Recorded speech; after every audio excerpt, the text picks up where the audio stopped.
अल्हम्दुलिल्लाहि वकफ़ा वस्सलामुन अला इबादिहिल्लज़ीना इस्तफ़ा अम्मा बअद।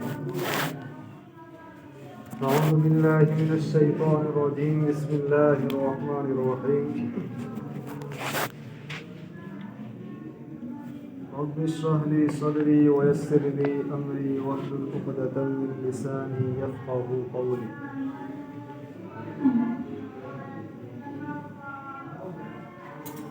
क़ाल अन्नबी सल्लल्लाहु अलैहि वसल्लम अद्दुआउ मुख़्फ़ुल इबादह औ कमा क़ाल अलैहिस्सलातु वस्सलाम।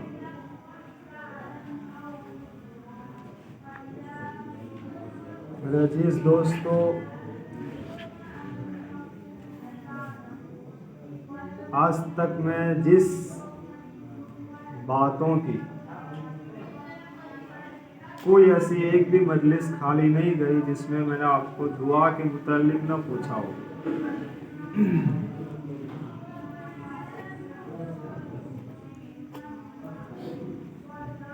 आज की मजलिस का टॉपिक दुआ है। दुआ की अहमियत क्या है, दुआ मांगना कितना ज़रूरी है, और जो शख्स अल्लाह तबारक व तआला से नहीं मांगता उसका क्या हश्र होता है।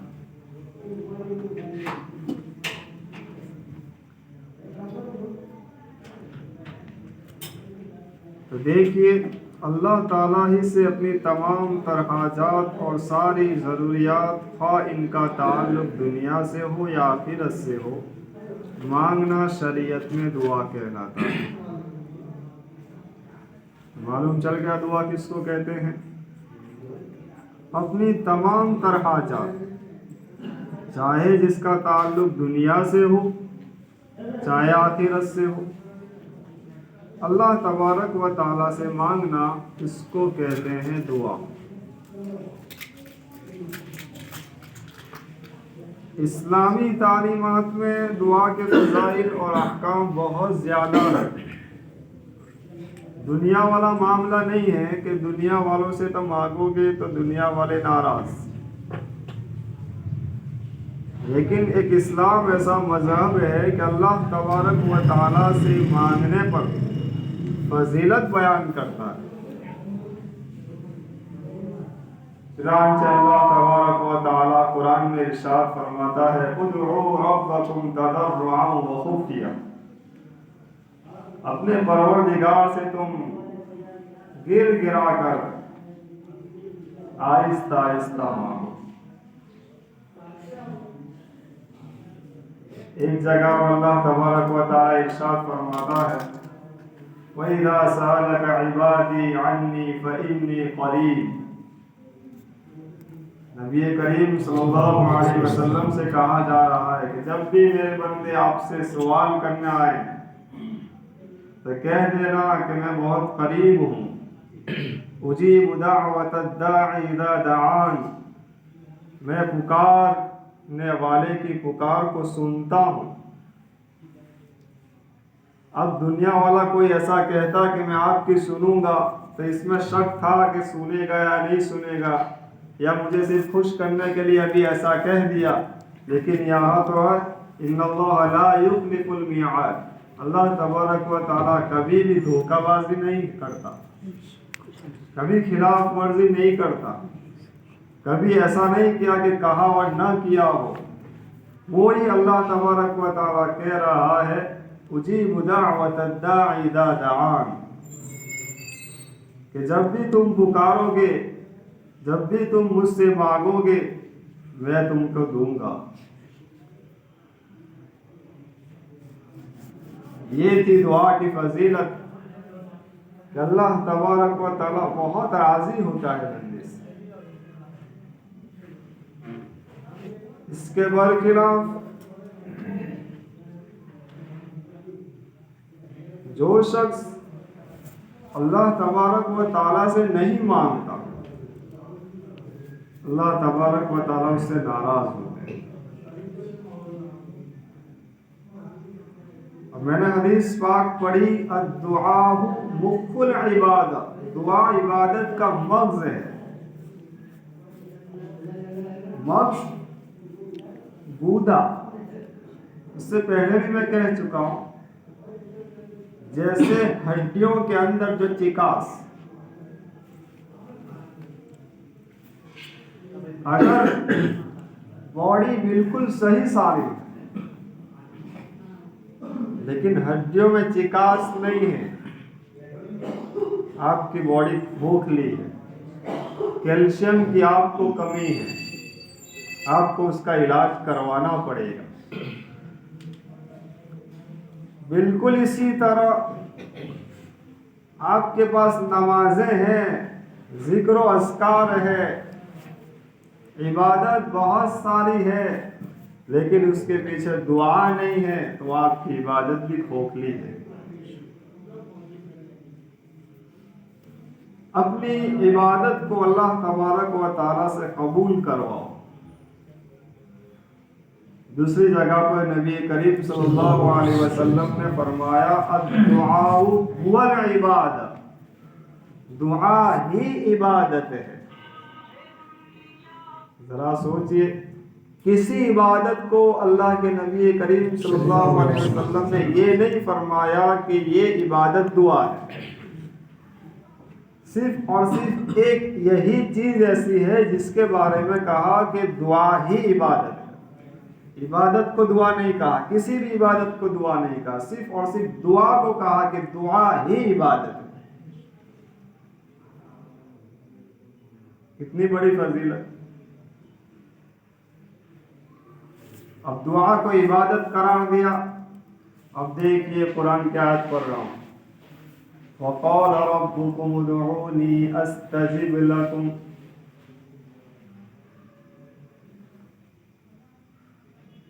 जो भी बंदा अल्लाह तबारक व ताला से मांगेगा, अल्लाह तबारक व ताला उसको कबूल करेगा।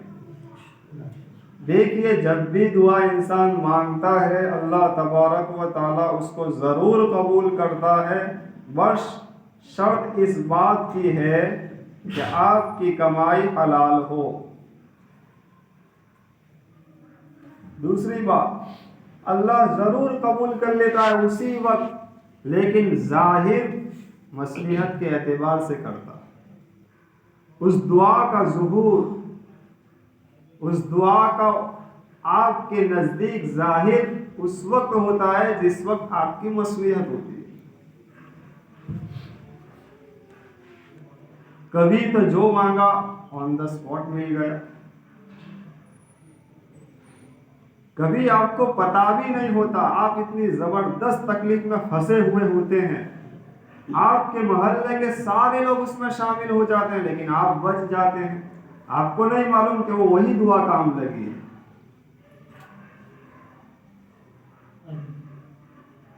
अगर ये भी ना हुआ तो फिर क़यामत के दिन अल्लाह तबारक व ताला इसका अज्र और सवाब अता करेगा।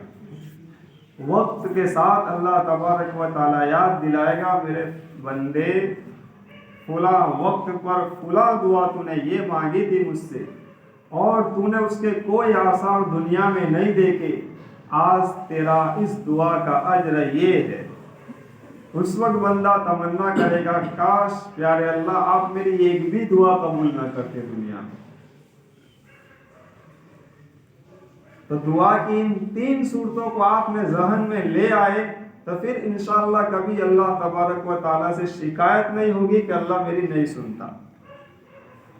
नंबर 1, अल्लाह तबारक व ताला जो मांगा वो उसी वक्त दे देते हैं। नंबर 2, वो तो नहीं मिला लेकिन कोई तकलीफ आपसे हट गई। और कभी कभी याद रखना कि अल्लाह तबारक व ताला किसी मुसीबत में मुब्तला करते हैं। क्यों? इंसान के ऊपर जब परेशानी आती है तो वो इतने गुनाह नहीं करता। आप देखना, जब कोई परेशानी आ जाती है, कोई बला में आ जाता है, तो फिर वो जिक्र अस्कार शुरू कर देता है, नमाज़ें शुरू कर देता है। तो कभी अल्लाह तबारक व ताला को ये मंजूर होता है कि मेरा बंदा मुझसे ही मांगता रहे, ये तकलीफ उससे हटा दूंगा फौरन मुझको छोड़ देगा वो। तो ये चीज अच्छी है या बुरी?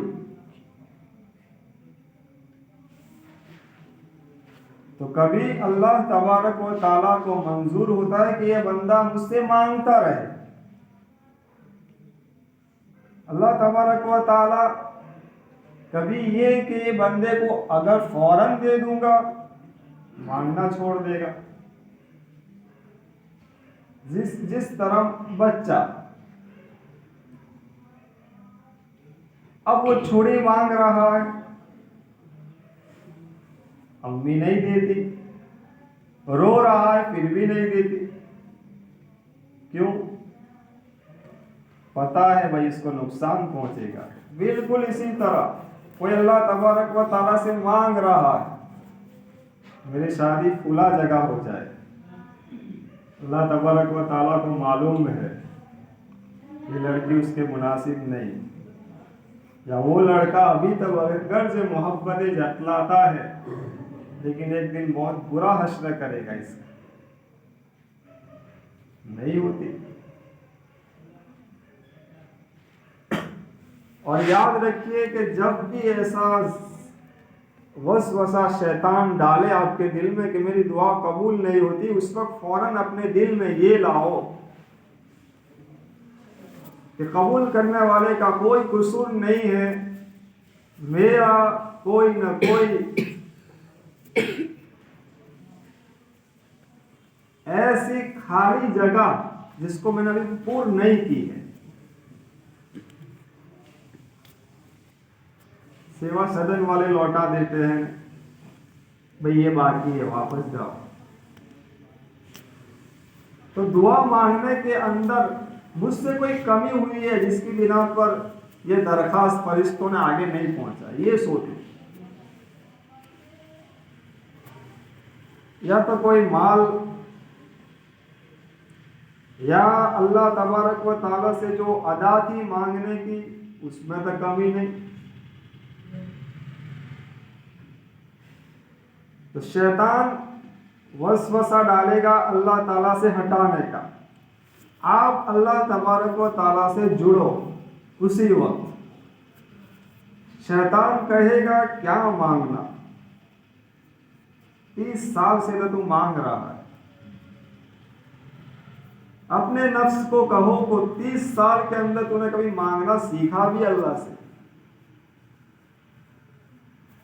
कभी तेरे हाथ कब कब आए? एक फकीर मांगने आता है लोगों के दरवाजे पर, तो उसका लिबास तो देखो कितना फटा पुराना होता है, उसका अंदाज देखो मांगने का, हालांकि सिर्फ रुपया 2 रुपया मांगना है, उसके हाथ की शक्ल देखो, हाथ कैसे कांप रहे होते हैं उसको।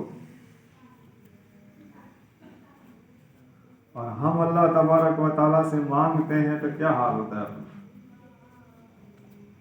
हमने गोया अल्लाह तबारक व ताला को अपना नौकर बनाया है।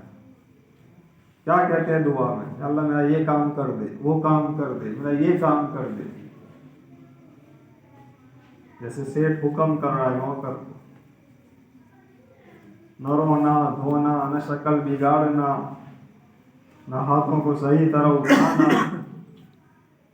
ये सारी कितनी कमियां हैं हमारे अंदर। दुआ के जो आदाब हदीस मुबारका में सिखलाए गए, सबसे पहले बिस्मिल्लाह हो, उसके बाद अल्लाह की तारीफ हो, उसके बाद नबी पर दुरूद हो, उसके बाद आप अपना मांगो।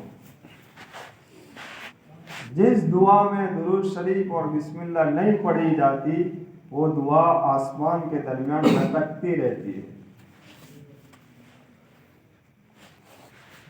ये सारे आदाब हैं। अल्लाह तबारक व तआला ने कहा वक़ाल रब्बुकुम उदऊनी अस्तजिब लकुम इन्नल लज़ीना यस्तकबिरूना अन इबादती सयदखुलूना जहन्नम दाखिरीन।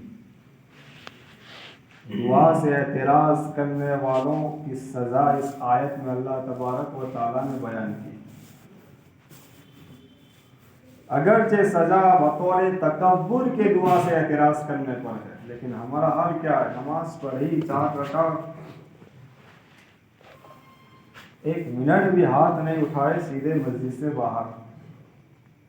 अल्लाह तबारक व तआला ने तो तुम्हें लेने के लिए बुलाया था कि मैं दूंगा, मांगना। वक्त हो गया, फजर से तुम निकले हो, बहुत लोगों की कड़वी कसेरी सुनी होगी, बहुत सारे ऐसे व्यापारी जोहर तक बैठे लेकिन एक भी कस्टमर नहीं आया, हैरान हो गए, आज कुछ भी धंधा नहीं हुआ। अल्लाह ताला कह रहा है जोहर में आ जाना मेरे पास, ये सारी तकलीफ मुझे सुना देना। लेकिन हमने ये सारी बातें जहन से निकाल दी, एक बस वर्जिश बना ली, जोहर का वक्त हो गया, 4 फर्श पढ़ कर निकल जाओ, ड्यूटी खत्म। वरना असल तो ये था, उसकी मसलिहत ये थी कि अपने सारे दुखड़े ज़हर में आकर अल्लाह ताला से सुना दो और फिर वापस निकलो, अल्लाह ताला सारे काम आसान कर देता। अल्लाह ताला कह रहा है जो मेरी इबादत से एतराज़ करता है बतौर तकब्बुर के, और इबादत से यहाँ दुआ मुराद है, सयदखुलून जहन्नम दाखिलीन, अनकरीब मैं उसको जलील करके जहन्नम में डाल दूंगा। कितनी बड़ी वईद है।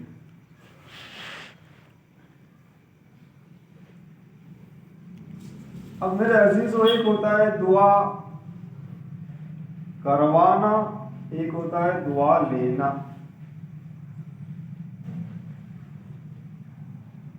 आज अक्सर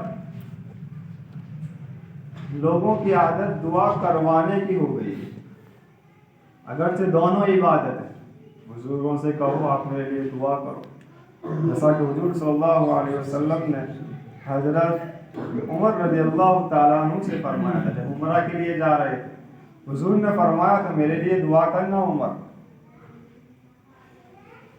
तो यहाँ से बुजुर्गों से दुआ करवाना साबित हुआ। लेकिन आदत, अपने अखलाक, खिदमत के ज़रिए अपने आप को ऐसा बनाओ कि दुआ खुद ब खुद किसी के लग जाए।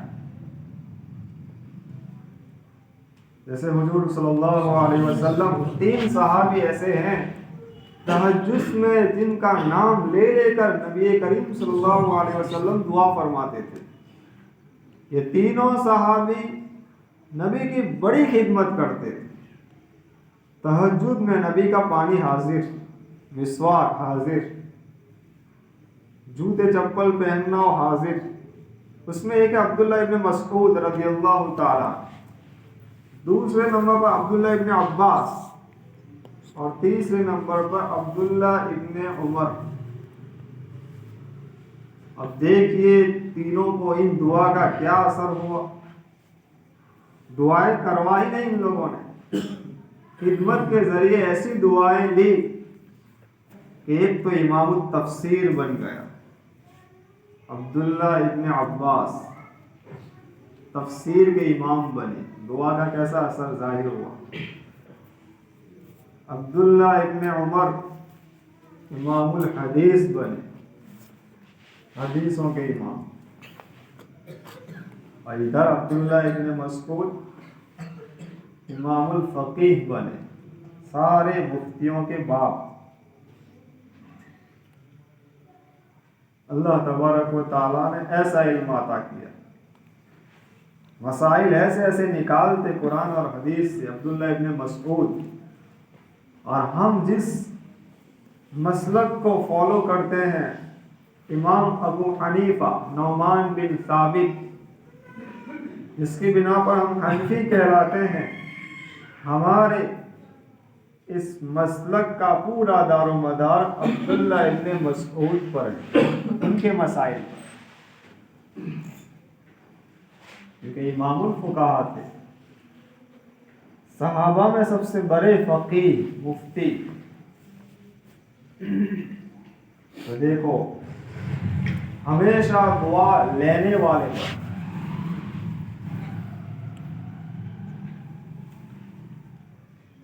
दूसरे नंबर पर एक होता है दुआ मांगना, दूसरा होता है दुआ पढ़ना। हम अल्लाह तबारक व तआला से मांगने वाले बने, ना कि पढ़ने वाले। एक शख्स है, उसने पढ़ लिया रब्बना आतिना फिद दुनिया हसना व फिल आखिरति हसना व क़िना अज़ाबन्नार, रटता चला जा रहा है दुआ, 40 और 40 रब्बना दुआ में फटाफट पढ़ लिया उसने। उससे पूछो क्या मांगा,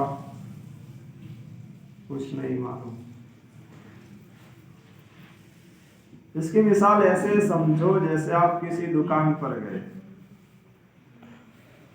किसी होटल पर गए, चलो, अब उस होटल में जितनी चीजें मिल रही है वो सारी उसने बाहर लिखी हुई है, आप उसको पढ़ रहे हैं, आखिर तक आपने सारी आइटम पढ़ डाली, लेकिन होटल मालिक आपसे मुखातब नहीं हुआ, होटल मालिक ने आपको कुछ भी नहीं पूछा। लेकिन जैसा आपने उस एक आइटम के बारे में उससे मांगा, ये आइटम कितने की है, क्या है, फौरन वो आपकी तरफ मुतवज्जे हुआ। देखो, जब तक आप रटते रहे, बाहर की आइटमों को पढ़ते रहे, उसका ज़हन आपकी तरफ नहीं गया। जैसे आपने मांगना शुरू किया, फौरन उसका दिल आपकी तरफ मुतवज्जे हुआ। बिल्कुल अल्लाह तबारक व तआला से मांगो, न कि रटो दुआएं। अहादीस मुबारकी दुआ में ज़रूर असर होता है, लेकिन उसको समझने की कोशिश करो, मैं क्या मांग रहा हूँ अल्लाह तबारक व तआला से। तो अल्लाह तबारक व तआला से मांगने की आदत डालो, पढ़ने की नहीं।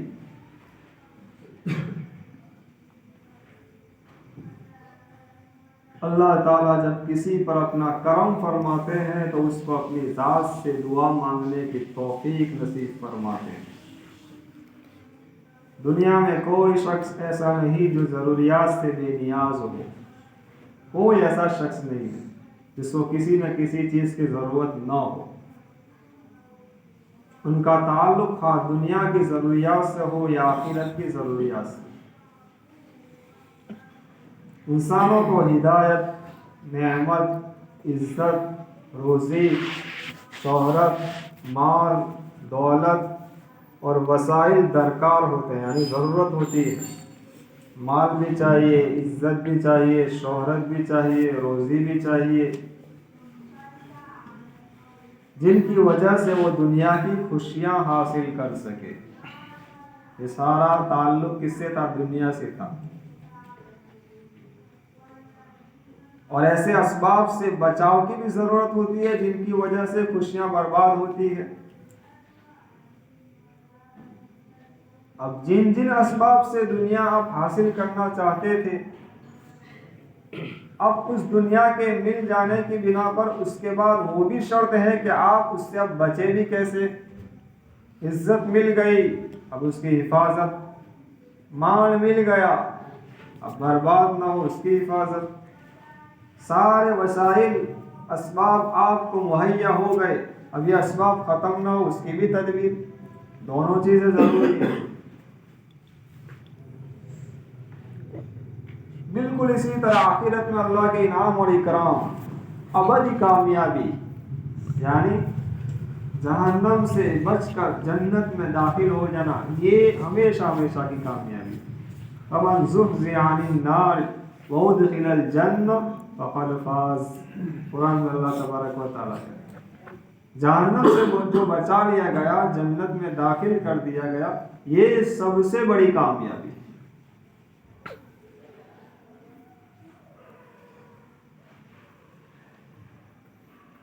और ये सब खजाने अल्लाह तबारक व तआला के पास मौजूद है।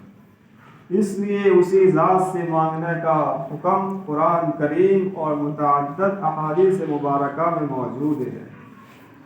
एक हदीस मुबारक में है, अन अबी हुरैरा रज़ियल्लाहु तआला अन्हु क़ाल क़ाल रसूलुल्लाह सल्लल्लाहु अलैहि वसल्लम मन लम यसअलिल्लाह यग़ज़ब अलैहि। जो अल्लाह तबारक व तआला से सवाल नहीं करता, अल्लाह तबारक व तआला से नहीं मांगता, आप सल्लल्लाहु अलैहि वसल्लम फरमाते हैं अल्लाह उस पर नाराज होते हैं, अल्लाह उस पर गुस्सा होते हैं।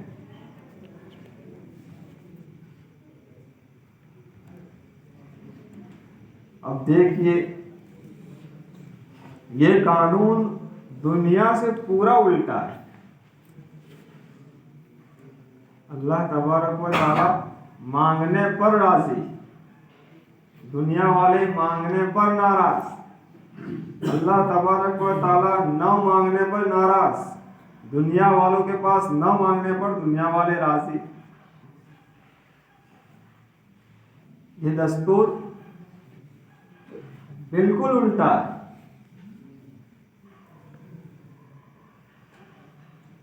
एक फर्क ये भी समझो, दुनिया वाले से मांगने में, मखलूक से मांगने में और खालिक के सामने मांगने में कितना फर्क है।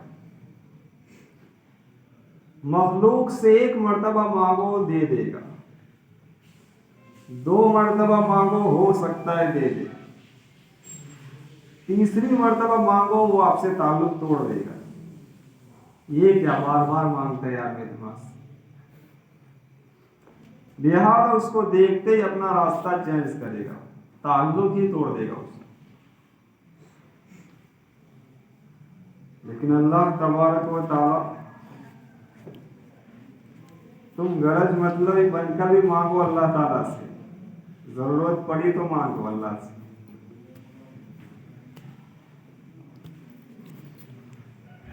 वइज़ा मस्सल इंसान दुर्रु दआना लिजंबिही औ काइदन औ काइमा।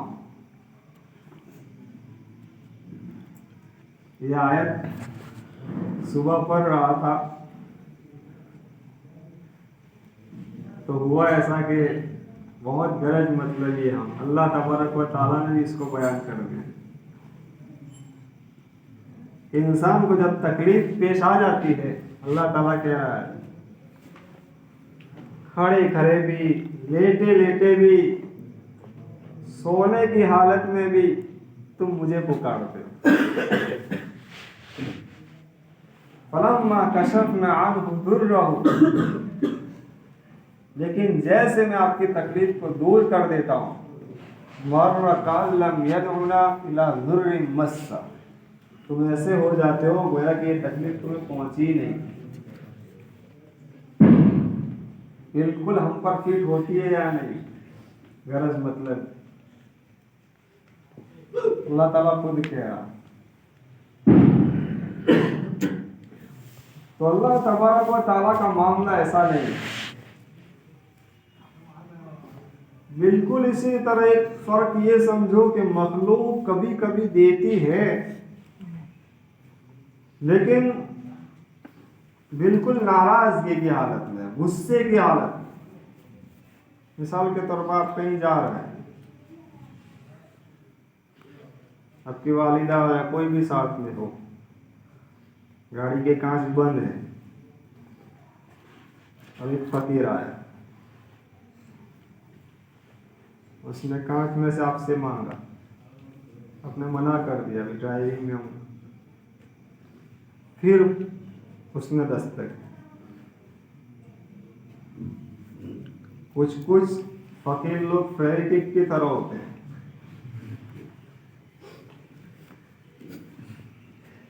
अब देखिए आपको बहुत गुस्सा आ रहा है कि जा ही नहीं रहा,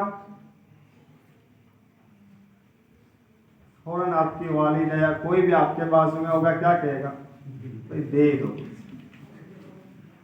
अब इसने दिया जरूर, लेकिन बहुत गुस्से की हालत में दिया। अल्लाह तबारक व तआला से आप मांगो, अल्लाह तबारक व तआला कभी गुस्से की हालत में नहीं देते। लेकिन अल्लाह तबारक व तआला राज़ी खुशी से देते हैं। ये एक फर्क। इसी तरह मखलूक जब भी कोई इंसान मदद करता है तो दिन में करेगा, रात आप किसी के भी दरवाजे पर जाओ, इतना जल्दी किसी का दरवाजा नहीं खुलता। अल्लाह तबारक व ताला की ज़ात ऐसी है, आप रात में 2 बजे भी उठकर उसको दस्तक दो फिर भी वो हाजिर। ला ताखुदुहु सिनतुन वला नौम, उसको ऊँघ भी नहीं आती। अल्लाह तबारक व ताला को झोंका भी नहीं आता और नींद भी नहीं आती। लिहाजा किसी भी मौके पर आप अल्लाह तबारक व ताला से मांगो, अल्लाह तबारक व ताला दे देता है। इसी तरह एक फर्क समझो कि कभी कभी अल्लाह तबारक व ताला किसी को माल दे देता है। जैसे इलेक्शन में हम देखते हैं किसी को सीट मिल गई, अब वो अपनी पार्टी वालों को खुश करने की कोशिश करेगा। जबकि अल्लाह तबारक व तआला किसी को माल देता है, अक्सर हम देखते हैं वो कोशिश करेगा कि मेरे चाहने वालों को मैं आगे लाऊं, मेरे मुखालिफ जितने हैं उनके पास से जो है वो भी छीन लूं। देखते हैं इलेक्शन में कोई पार्टी में आ गया, अब अपनी पार्टी वालों को नवाजना शुरू, काम भी उन्हीं लोगों के अंदर होगा। लेकिन अल्लाह तबारक व तआला की ज़ात ऐसी ज़ात है कि चाहे अपने अल्लाह तबारक व तआला से मांगे या कोई गैर मांगे, अपनों को भी अल्लाह ताला दे देता है, गद्दारों को भी अल्लाह ताला दे देता है। शैतान जैसे शैतान को मोहलत दे दी, कयामत तक की उम्र दे दी। आप जरा सोचिए, उसको जन्नत से निकाला जा रहा है। अल्लाह तबारक व तआला कितने गुस्से की आलम में।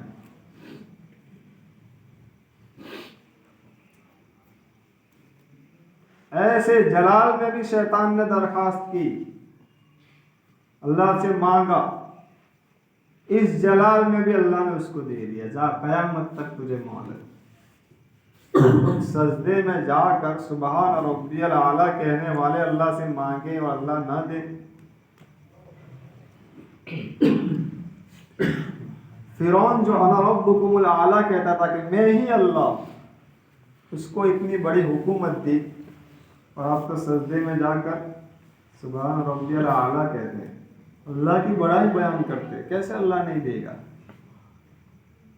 लिहाजा उम्मीद रखो अल्लाह तबारक व तआला से, ये दुआ जरूर भी जरूर मेरी कबूल होगी।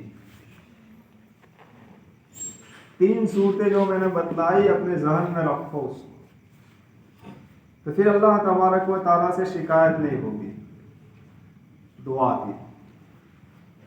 अल्लाह तबारक व तआला हर एक की मसलिहत जानता है।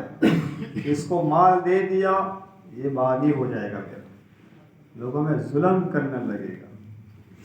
हम अपनी आंखों से देखते हैं 100 में से 95% ऐसे लोग हैं जिसको माल मिलने की बिना पर वो अय्याशियों में पड़ गए। इसीलिए हज़रत सुलेमान अलैहिस्सलाम ने दुआ की थी कि मेरे जैसी हुकूमत प्यारे अल्लाह किसी को मत देना। हवा पर भी हुकूमत, मच्छरों पर हुकूमत, परिंदों पर, चरिंदों पर, हर एक पर हुकूमत। हज़रत सुलेमान अलैहिस्सलाम, हज़रत सुलेमान अलैहिस्सलाम को भी मालूम था कि माल कैसी चीज़ है। लिहाजा क्या दुआ की, मेरे जैसी सल्तनत आप किसी को मत देना।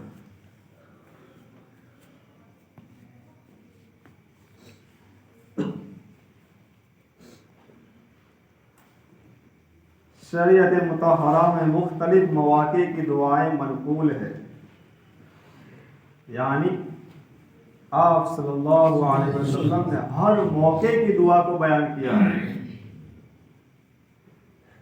बच्चे की पैदाइश से लेकर उसका जब इंतकाल हो जाता है, अरे कब्र पर मिट्टी डालो 3 मरतबा जो मिट्टी डालते हैं उसकी भी दुआ नबी करीम सल्लल्लाहु अलैहि वसल्लम ने सिखा दी। इधर पैदा हो रहा है, पहले कान में क्या कहेंगे, सीधे कान में, बाएं कान में क्या कहेंगे, वहां से लेकर दुआ का सिलसिला शुरू हुआ।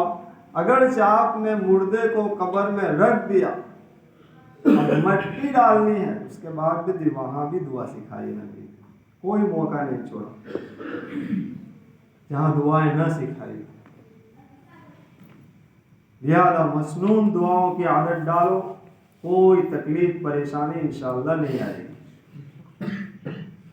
इंसान को चाहिए कि उनका खुसूसी एहतिमाम करे। उसके अलावा अपनी ज़रूरत और हाजत के पेश नज़र मौका ब मौका दुआएं करते रहना चाहिए। एक नमाज कोई फिक्स कर लो जिसमें तफसीली दुआ हो, लंबी दुआ हो। दूसरी नमाजों में अगर आप 1 मिनट 2 मिनट दुआ करें। मौलाना अब्दुल हई फरमाते थे कि अगर कोई शख्स 24 घंटे अल्लाह तबारक व तआला की इबादत में रहना चाहता हो तो दिल दिल में अल्लाह ताला से मांगते रहो। घर से निकले, किसी काम के लिए भी निकले हो, फौरन दिल में लाओ, प्यारे अल्लाह घर से निकला हूँ, सही सालिम पहुँचा दे।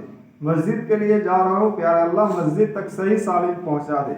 मस्जिद आ गए, प्यारे अल्लाह आपका दरबार आ गया, मालूम नहीं मैं उसका अदब रख पाऊंगा या नहीं रख पाऊंगा।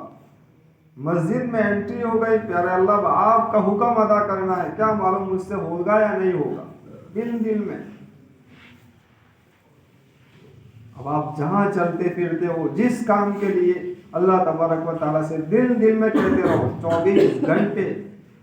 और ये अल्लाह का वली बनने का सबसे आसान नुस्खा, अल्लाह का वली बनने का सबसे आसान नुस्खा ये है।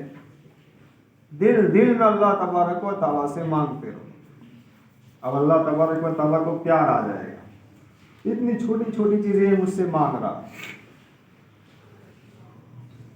दुनिया वाला से मांगने का एक फर्क ये भी सुन लो, ज़हन में आया।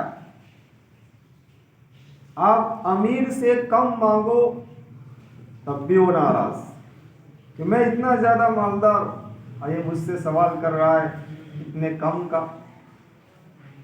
इसी तरह गरीब से ज्यादा मांगो तब भी वो नाराज कि मेरे पास कुछ है ही ना, ये मांगने चला है। लेकिन अल्लाह तबारक व तआला से चप्पल टूट गया, उसका तस्मा जो बीच में आता है जहां अंगूठा हम लगाते हैं, अल्लाह तबारक व तआला नबी करीम सल्लल्लाहु अलैहि वसल्लम के जरिए हम सब को तालीम दे रहा है कि तुम्हारा वो तस्मा टूट जाए तब भी मुझसे मांगो। अगर मैं पूरी कायनात का खालिक हूँ, लेकिन उस पर भी मैं राजी। और यहाँ अमीर से कम मांगो तो नाराज, गरीब से मांग लो तब भी नाराज। इतना बड़ा खालिक के कायनात कह रहा है कि तस्मा भी तुम मांगो जूते का, फिर भी मैं राजी, फिर भी मैं राजी। अब देखिए ऐसे कौन से मौके हैं जहां हाथ उठाए बगैर दुआ मांगना है। हाथ नहीं उठाना। शॉर्ट में इसको समझ लो कि नबी करीम सल्लल्लाहु अलैहि वसल्लम के जहां जहां अल्फाज फिक्स है उन जगह पर हाथ उठाकर दुआ मांगना साबित नहीं। जैसे खाने बैठे दुआ फिक्स है, अल्फाज साफ साफ आप सल्लल्लाहु अलैहि वसल्लम की तरफ से मनकूल है, लिहाजा हाथ नहीं उठाएंगे। सोते वक्त दुआ है, उठते वक्त दुआ है, मस्जिद में दाखिल होते वक्त दुआ है, बैतुल खला जाते वक्त दुआ है। तो ये उसूल याद रख लो कि जहां आप सल्लल्लाहु अलैहि वसल्लम के अल्फाज साबित हो वहां हाथ उठाए बगैर दुआ मांगेंगे, और जहां अल्फाज साबित न हो वहां पर हाथ उठाकर दुआ मांगेंगे। अब नमाज के बाद कोई अल्फाज फिक्स नहीं, कभी वो दुआ मांगिए, कभी ये दुआ मांगिए, कभी वो दुआ मांगिए, लिहाजा आप हाथ उठाकर दुआ मांगो। एक उसूल याद रखो। लेकिन फिर भी थोड़ा कुछ कह देता हूँ। सुबह उठते वक्त की दुआ, बैतुल खला जाते वक्त की दुआ, वहाँ से निकलते वक्त की दुआ, वज़ू शुरू करते वक्त, वज़ू के बाद, अजान के बाद की दुआ, घर से निकलने की दुआ, घर में दाखिल होने की दुआ, मस्जिद में दाखिल होने की दुआ, मस्जिद से बाहर निकलने की दुआ, बाज़ार में दाखिल होने की दुआ, ये सारी चीज़ें। इसी तरह हालत नमाज में की जाने वाली दुआ में भी हाथ नहीं उठाए जाते। जैसे क़ियाम, रुकू किया आपने, रुकू से उठे कौमा में दुआ। क़ियाम जो है सूरह फातिहा पढ़ रहे हैं, बड़ी ज़बरदस्त दुआ है, इहदिनस सिरातल मुस्तकीम, फिर अल्लाह सीधा रास्ता बतला दीजिए। हालांकि आप पहली सफ में खड़े हैं, तकबीर उला की आपको तौफीक मिल चुकी है, फिर भी आप कह रहे हैं अल्लाह तबारक व तआला से इहदिनस सिरातल मुस्तकीम, उससे और ज़्यादा सिरात मुस्तकीम क्या चाहिए आपको। फिर भी दूसरी रकात में आप अल्लाह तबारक व तआला से कह रहे हैं इहदिनस सिरातल मुस्तकीम, प्यारे अल्लाह सीधा रास्ता बतला दीजिए। क्या मतलब? अल्लाह तबारक व तआला से कहो कि जिस तरह मस्जिद में आकर मैं बिल्कुल एक इमाम के पीछे तेरी इक्तिदा कर रहा हूँ, इमाम कह रहा है अल्लाहु अकबर, मैं कह रहा हूँ अल्लाहु अकबर, इमाम कह रहा है समी अल्लाह, मैं भी उसके साथ फौरन उठ जा रहा हूँ, उसके एक एक हुक्म की तामील करता हूँ। प्यारे अल्लाह, बाहर भी इसी तरह, मेरी बाहर की ज़िंदगी में भी इसी तरह सिराते मुस्तकीम मुझे दिखला दे कि मैं तेरे एक एक अहकाम पर झुक जाऊँ। ये इहदिनस सिरातल मुस्तकीम बार बार जो कह रहे हैं, क्यों कह रहे हैं? तो दुआओं में बड़ी ताकत है, मसनून दुआओं में बड़ी ताकत है। दुआ को याद भी करो, कोशिश भी करो कि इसका मतलब क्या है। मैं अपनी कई मजलिसों में कह चुका हूँ वज़ू के दरमियान की दुआ के बारे में। वज़ू के दरमियान में कौन सी दुआ पढ़ते हैं? अल्लाहुम्मा ग़फ़िर ली ज़ंबी ववस्सिअ ली फ़ी दारी वबारिक ली फ़ी रिज़्क़ी। मतलब देखिए इस दुआ का, अल्लाहुम्मा ग़फ़िर ली ज़ंबी, प्यारे अल्लाह मेरे गुनाह को माफ़ कर दे, ववस्सिअ ली फ़ी दारी। अब देखिए आप सल्लल्लाहु अलैहि वसल्लम ने पहला जुमला इस्तेमाल किया, मेरे गुनाह को माफ़ कर दे, जिसका ताल्लुक आखिरत से था। अब गुनाह के बाद कुछ मांगना चाहिए था आखिरत के मुताल्लिक के जन्नत में दाखिल कर दे, जहन्नम से बचा ले, लेकिन नबी सीधे आ गए दुनिया पर। अल्लाहुम्मा ग़फ़िर ली ज़ंबी, अल्लाह मेरे गुनाह को माफ़ कर दीजिए, फिर सीधे आ गए दुनिया पर। वस्सिअ ली फ़ी दारी, मुझे बड़ा घर दे, मुझे बड़ा घर दे। क्या हिकमत दोनों में। नबी करीम सल्लल्लाहु अलैहि वसल्लम ने हमारा कितना ख्याल किया कि आपने दुआ के दरमियान में अपने दिल में इस तौर पर अल्लाह तबारक व तआला से पुकारा कि अल्लाहुम्मा ग़फ़िर ली ज़ंबी, प्यारे अल्लाह मैं वज़ू कर रहा हूँ, मेरे जिस्म पर जितनी नापाकी थी, जितनी गंदगी थी, इन पानी के जरिए मैंने दूर कर दी। अब वज़ू के दरमियान तक पहुंच चुका हूं, दिल अभी तक साफ नहीं हुआ मेरा।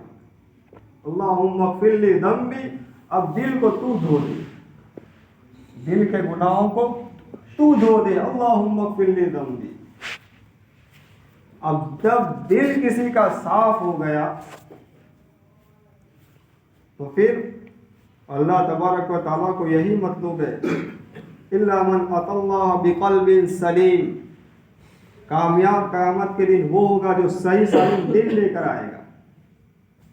अब दिल जिसका साफ हो जाता है, अल्लाह तबारक व तआला उससे मोहब्बत करने लगता है। अल्लाह जिब्राइल से कहता है कि इस बंदे से मैं मोहब्बत करता हूँ, तू मोहब्बत कर।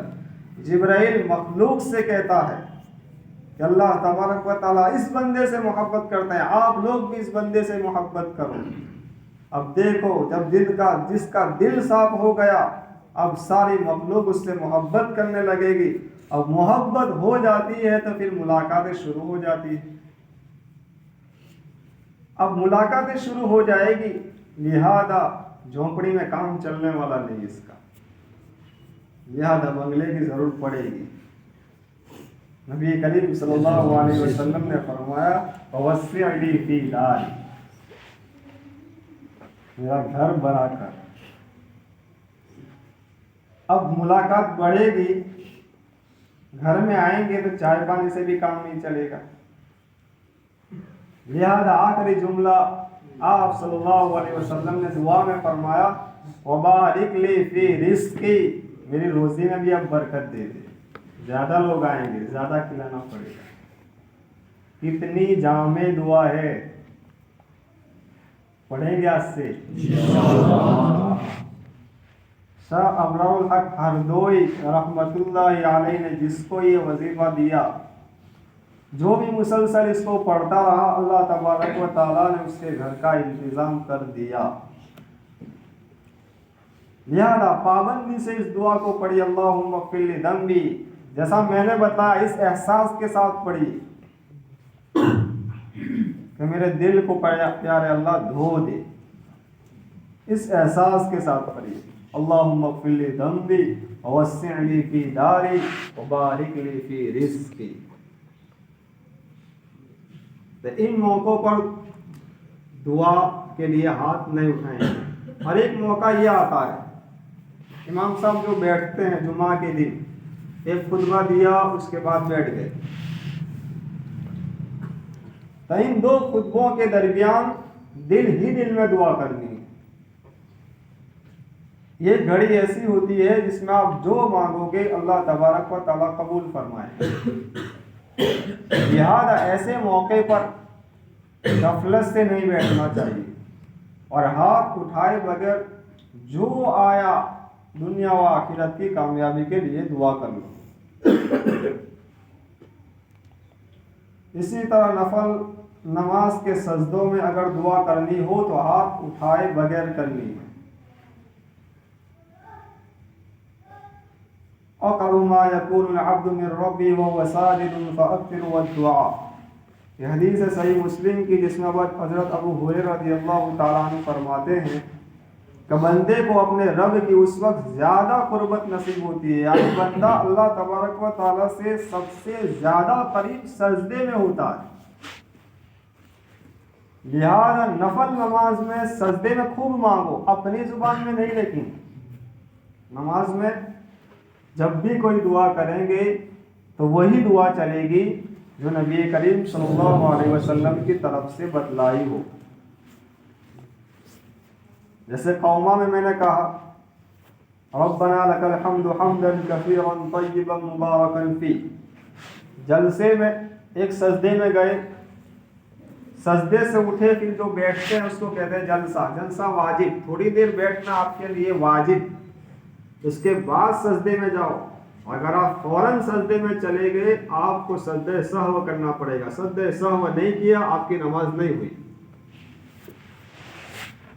अब उसमें भी कितनी जामे दुआ नबी करीम सल्लल्लाहु अलैहि वसल्लम ने बताई है।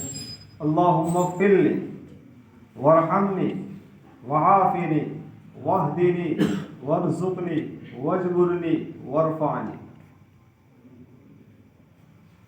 इंसान जिन जिन चीज़ों का ख्वाहिशमंद होता है दुनिया में, सारी आ गई इसमें।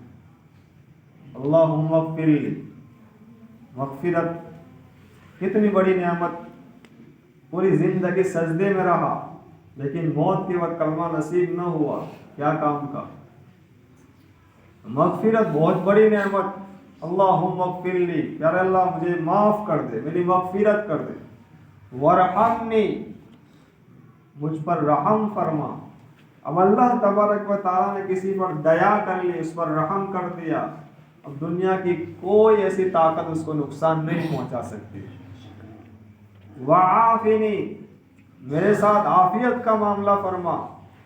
आफियत लफ्ज़ एक ऐसा लफ्ज़ है कि दुनिया की किसी डिक्शनरी में आपको इसका सिमिलर और समानार्थी लफ्ज़ नहीं मिलेगा।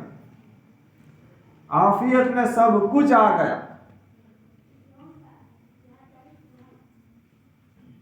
वहदीनी, मुझे हिदायत अता फरमा, जिसका इंसान मोहताज होता है।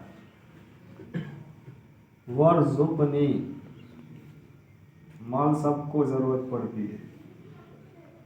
वर्ज़ुक़नी, अल्लाह मुझे रोज़ी भी दे दे। इसी तरह बड़ा ज़बरदस्त मसला वजबुरनी, काम बहुत अटक जाते हैं, कभी काम नहीं बन पाते, मसाइल बहुत आ जाते हैं। वजबुरनी, मेरे अटके हुए काम को पूरा फरमा। और फिर आखिर में इंसान अपना एक वैल्यू बनाता है, इज्जत का ख्वाहिशमंद होता है कि मेरी इज्जत हो जाए, मेरी शोहरत हो जाए लोगों में, लोग मेरी इज्जत करने लगे। वरफ़अनी, अल्लाह मुझे लोगों में बुलंद कर। कितनी बड़ी दुआ है, कितनी ज़बरदस्त दुआ है। मीनिंग बताया तो हाँ, तो पढ़ने की आदत डालो। वो तो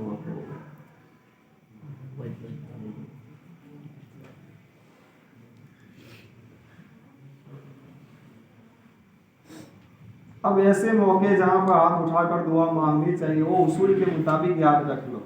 जहाँ अल्फाज साबित ना हो वहाँ हाथ उठाकर दुआ मांगेंगे। जैसे फ़र्ज नमाज के बाद सिवाय जनाजे के लिए, जनाजे में नहीं हाथ उठाएंगे।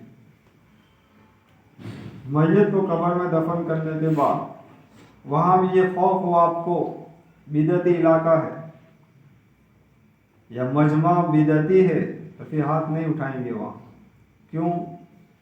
वो लोग भी फिर कहेंगे हम जो मांगते हैं आप भी तो मांगते हैं, आपने अल्लाह सामने थोड़ी हाथ उठाए, इस मुर्दे के सामने हाथ उठाए। लिहाजा आज के ज़माने में कब्र पर हाथ उठाकर दुआ नहीं मांगना चाहिए।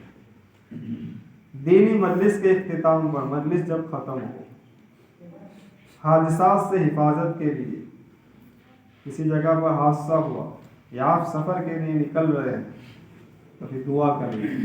2 रकात पढ़कर हाथ उठाकर दुआ कर लें, अरे अल्लाह मेरा इस सफ़र आसान कर दो। कोई काम करना है आपको अहम, उसके लिए भी दुआ कर लें। अपनी हाजात को मांगने के लिए जो भी आपकी ज़रूरत हो अल्लाह तबारक व तआला से जब भी मांगनी हो, 2 हाथ फैलाओ। दिन रात के किसी भी हिस्से में, समझ गए? अल्लाह तबारक व तआला मुझे भी आपको भी अमल की तौफीक अता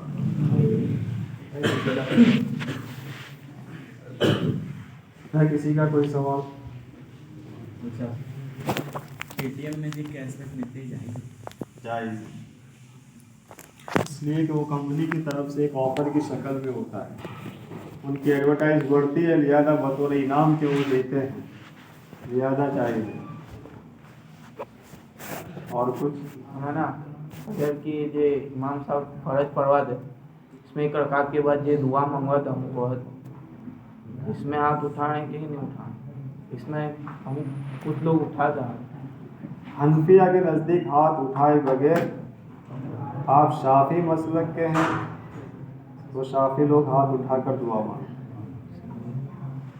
कुनूत नाजिला बोलते हैं उसको। शाफी मसलक में हाथ उठाकर दुआ है, हमारे अंदर हाथ उठाए बगैर दुआ है, क्योंकि नमाज की हालत में हाथ उठाना मुनासिब नहीं है। टोपी बगैर नमाज हो सकती है? नमाज तो आपने शर्ट नहीं पहना होगा तब भी हो जाएगी, समझे? नमाज में सिर्फ सतर छुपाना फर्ज है, घुटने तक आपका छुपा हुआ है, नाक से छुपा हुआ है। लिहाजा मैं कहा करता हूँ शर्ट वगैरह कुछ पहन के ही मत आओ, ऐसे ही आओ। अगर बगैर टोपी के नमाज पढ़नी है तो नमाज तो टोपी के बगैर क्या, बगैर शर्ट के भी हो जाती है।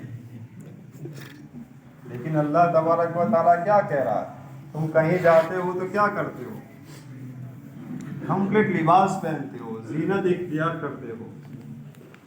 अल्लाह तबारक व तआला भी कह रहा है खुदू ज़ीनतकुम इंद कुल्ली मस्जिद, हर नमाज के लिए जब मस्जिद में आओ तो जीनत इख्तियार करके आओ, बन सवर करके आओ कि अल्लाह के सामने खड़ा होना है, अल्लाह ताला के सामने खड़ा होना है। और इस्लामी जीनत, इस्लामी तहजीब में आप देख लेना, कब्रिस्तान में किसी के पास टोपी नहीं होगी ताकि में वो रुमाल भी बांध लेता है कि भाई इस्लाम में सर छुपाएं हम। कब्रिस्तान में भी वो रुमाल बांध लेता है। ये मस्जिद है, ये मस्जिद है। सही बुखारी में है, आप सल्लल्लाहु अलैहि वसल्लम, इसी तरह हज़रत हसन बसरी ताबी में उनका शुमार है, बहुत बड़े ताबी। वो खुद कह रहे हैं कि सहाबा नमाज पढ़ते थे इस हाल में कि उनके सरों पर टोपियाँ होती थी। नबी करीम सल्लल्लाहु अलैहि वसल्लम ने अपनी ज़िंदगी में सिर्फ एक मरतबा बगैर टोपी के किया, वो भी हज। पूरी ज़िंदगी वरना टोपी के साथ अमामा रहा है। तो ये एक बहुत शोषा चला है कि क्या नमाज नहीं होगी टोपी के बगैर। उनसे कहा जाएगा सर भी मत पहन के आओ अपना, नमाज फिर भी हो जाएगी, नमाज फिर भी हो जाएगी। यार नमाज होने न होने का मसला नहीं है, जिस हस्ती के सामने आपको खड़ा रहना है उस हस्ती के सोचो तो उसको कैसा लगेगा। इस एतबार से मस्जिद में आओ पूरे आदाब के साथ। एक साथी का सवाल ये है कि पतंगे उड़ाना तो हराम है, ये तो पता है उनको, लेकिन किसकी शान में गुस्ताखी की वजह से पतंगे उड़ाई? नबी करीम सल्लल्लाहु अलैहि वसल्लम और हजरत फातिमा रज़ियल्लाहु ताला अन्हा। हकीकत राय नामी एक लड़का सिख, 1734 का ये वाक़या है, जब मुग़ल दौर चल रहा था पंजाब के अंदर। इस 15 साला लड़के ने एडमिशन लिया मुस्लिम स्कूल के अंदर। मुस्लिम स्कूल में एक टीचर ने हिंदुओं के देवी देवताओं के मुताल्लिक़ कुछ ख़राब अल्फाज बोले।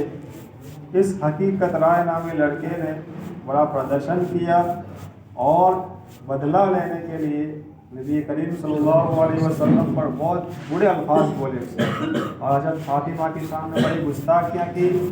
उसके बाद अब जाहिर सी बात है, मुस्लिम हुकूमत थी, मुग़ल दौर था, लोगों ने उसकी गिरफ्तारी की, लाहौर के अंदर उसको पहुंचाया गया। उस वक्त पंजाब का गवर्नर ज़करिया था। सारे हिंदू लोग ज़करिया के पास गए कि भाई फांसी को कैंसिल किया जाए, लेकिन ज़करिया ने एक भी ना सुनी। सबसे पहले उसको सुतून से बांध दिया गया, कोड़े लगाए, फिर उसकी गर्दन उड़ा दी गई।